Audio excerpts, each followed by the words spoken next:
The latest entry in the Makes Moves series of tournaments, Luminosity Makes Moves Miami, was the largest event in the world this past weekend. Although the US had been the epicenter of Smash for all of Ultimate's lifespan, Japan has massively increased both scale and quantity for their events. This doesn't mean, however, that the US has seen a shortage of events. Being a bona fide super major, all eyes were on this event as it featured the cream of the crop of North American talent, as well as a few standout invaders from both Europe and Japan. The number speaks for themselves when showing how stacked this event really was. The event featured all 10 North American players in the global top 20, and to top it all off, a spot at the prestigious invitational Watch the Throne was on the line for all but the lucky few who had already managed to qualify. Following a trend that some American events have set, this event prohibited the use of Steve. And although it isn't the first event to do such a thing, it certainly is the biggest so far. The Steve ban is certainly still a hotly debated topic, but some spectators have expressed their increased enjoyment for the event due to this particular decision.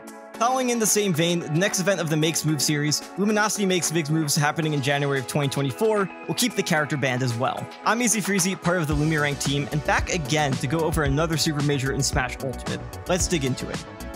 The entire bracket ran best of 5, which might explain the rather low amount of upsets on day 1. That doesn't mean that it was entirely silent, as strong players like Big D, MK Big Boss, Peepnut, and Omega, all top 32 seeds, were sent to losers before top 64 even started. But with a litany of upsets come new and returning champions to rise to the challenge of defeating the best. With the recently concluded vote-in process of Watch the Throne, one player in particular raised some eyebrows, WebJP, Tri-State's premier Sheik, who snagged the last spot, as some voices were quick to write him off as a meme vote-in. That same player, however, started off our top 64 with a bang. In a sadly off-stream set, he took a 3-1 victory over current number 6 in the world, Light. And it wasn't a one-off win either, as he beat Neo in the very next set, who himself was hot off a set win versus Apollo Kage. And although he didn't quite make top 8, getting stopped by Kola and Maister, this was his way of showing that he did, in fact, deserve to get voted into Watch the Throne. In fact, his run was reminiscent of another player, one that might not be familiar to quite a few viewers, Arfang.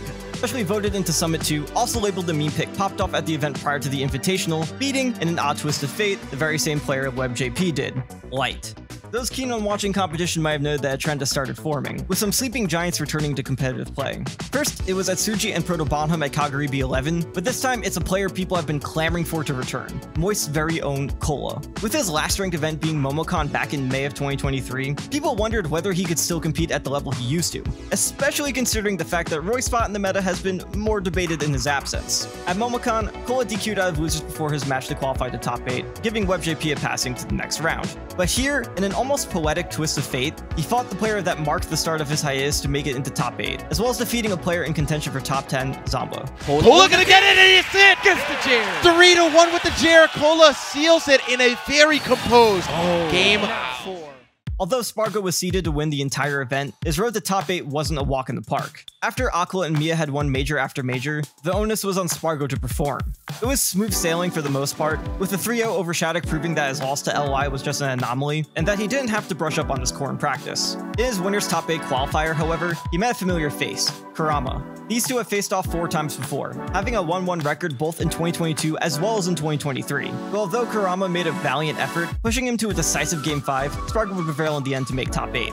The King of New York, Dabuz, after a relatively lackluster first half of the year, massively picked up the pace in the second half of the year. His most outstanding performance was at SmashCon, where he managed to place second, double eliminating the 3rd best player in the world, Mia. This was supplemented by a pair of top 3 finishes at 240 in Regionals, where he managed to take a set off of one of his biggest bracket demons, Light. However, his somewhat underwhelming Rise and Grind sowed a bit of doubt in some spectators. Nevertheless, he was here to show that the Japan power-up was no joke. On his way to top 8, he bested both of Tweak and Maister, neither of whom forced him to a decisive Game 5, as he masterfully deployed both his tried and trusted Rosalina, as well as his Min-Min, a character that he had pretty much sidelined recently. That's gonna do it, yes, smash!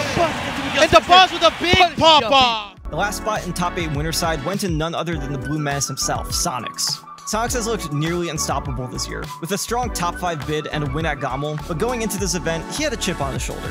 His last major before this, SmashCon 2023, was a disaster for him, with his 25th place being his worst placement since SmashCon the year prior. Back with a vengeance, Sonix destroyed everyone in his path to top 8, including Riddles, who beat them in their last encounter without even dropping a game. The loser side of bracket, meanwhile, looked like a den of lions, with some of the fiercest and hungriest players waiting down there, and only a few being lucky enough to make it out alive. Zomba, who has slowly been been building up the case for #1 in the US, with top 3 being all but guaranteed, was the first to make it out. He had been rapidly improving as of recent, with his top player head-to-heads being a prime example.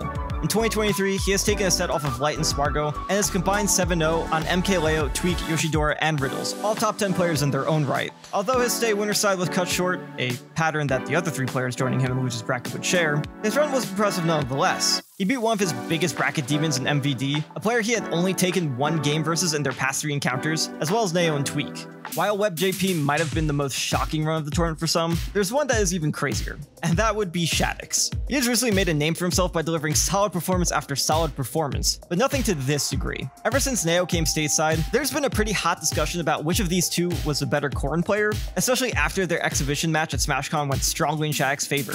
While Neo might have the stronger results prior to this event, SHADIC has been no slouch this weekend either.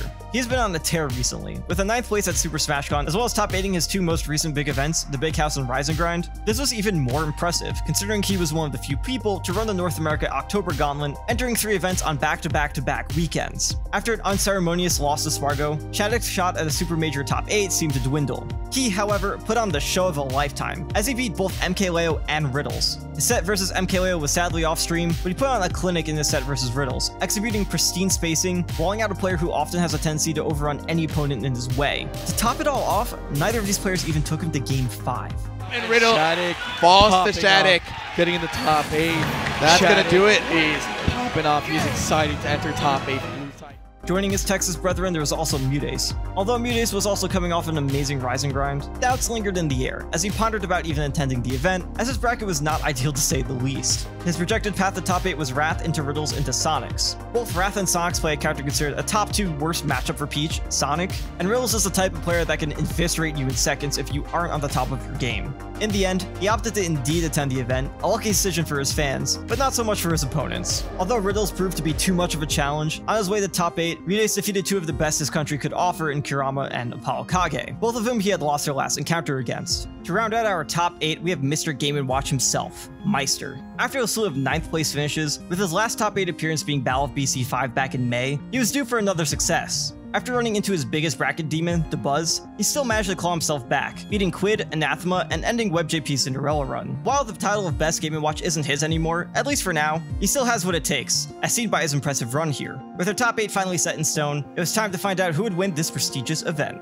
Beginning of top 8 seemed to show 2 clear favorites, given past history and set counts. On one side we had MuteAce, who, to what can only be assumed due to the angering of some gods, had to face Maister. After already having to face his 2nd worst matchup in Sonic, he now had to face what was considered Peach's worst, Mr. Game & Watch. Just last week, he squared off against Mia at Rise and Grind, and was cleanly defeated. Against all odds, however, Mute managed to succeed.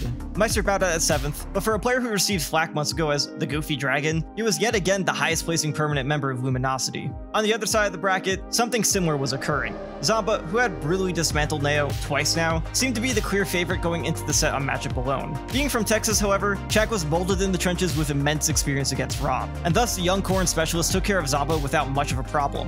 As Max Ketchum so eloquently put it, winner's side could only be described as a song of ice and fire.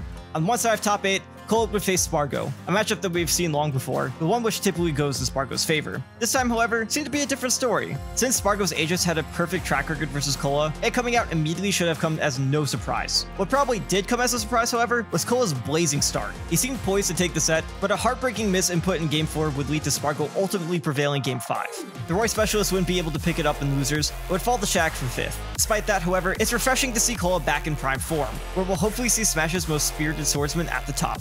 The pace of Sonic's Buzz was considerably slower. In fact, the set was a game shorter, yet took 8 minutes longer than Spargo and Kola. Ultimately, Sonix would prevail and punch his ticket into winners finals. Some might expect Dabuz to bow out immediately, especially considering his intense set with Sonix, but if Dabuz has shown one thing in the past half year, it's resilience. He won 2 more Game 5 sets versus the Texan menaces SHADIC and MuteAce before being felled by a familiar foe, Spargo, ending his run at 3rd. With that said, his placement here is another step on his return to form. Oh, and there it is! The finishing blow! He was so close! Shaq deserves another special shout out too though. Not only did he manage to top 4 this very stacked event, he did so in stunning fashion, beating a slew of top players such as Kola, Zomba, MKLeo, and Riddles, all major winners. If you didn't have this kid on your radar before, you certainly should now. In winners finals, we see the 2 players with the deepest set history in this top 8 finally face off. Although a 2-stock from Spargo to start the set seemed to indicate a repeat of Smash Factor, Sonix quickly returned the favor, and then continued on to clutch out 2 last stock games, landing himself a spot in winner side's Grands. Not letting such a defeat affect him, Spargo quickly made his way back into Grands after dispatching Dabuz with a swift 3-0. Sonix and Spargo have delivered one of the most prolific rivalries in recent history, playing a staggering 10 sets this year alone. This Grands went the full length, 10 games. But in the end, Spargo managed to snag the win away from Sonix. And that's going to be Spargo as your Luminosity Makes Moves 2023 champion! In the past few months, these two have started to become to North America what me and Kola have to Japan. Not only in the way these two dominate the region, but also with their preferred mode to practice. NA has been toying with the idea of an online ladder for quite a while now, especially after Mia's proclamation about his Smashmate practice at Kaguribi. This grant should be further indication that to keep up, online practice is required. If you thought their offline set history was insane, let me take it one step further. They have played a mind-boggling 25 sets in online tournaments this year alone, mainly in Coinbox, and they don't seem to be slowing down. Considering the seemingly infinite trajectory of these two players, we should expect to see them in Grands again in the near future. It is very poetic though, that on the first weekend with 3 majors in ages, each of the current top 3 take home the gold trophy at one of them. Ultimate isn't going anywhere though. Port Priority is just around the corner, featuring one of the most stacked event player lists in Ultimate history, with a chance to see the best of North America, Europe, and Japan duke it out once more.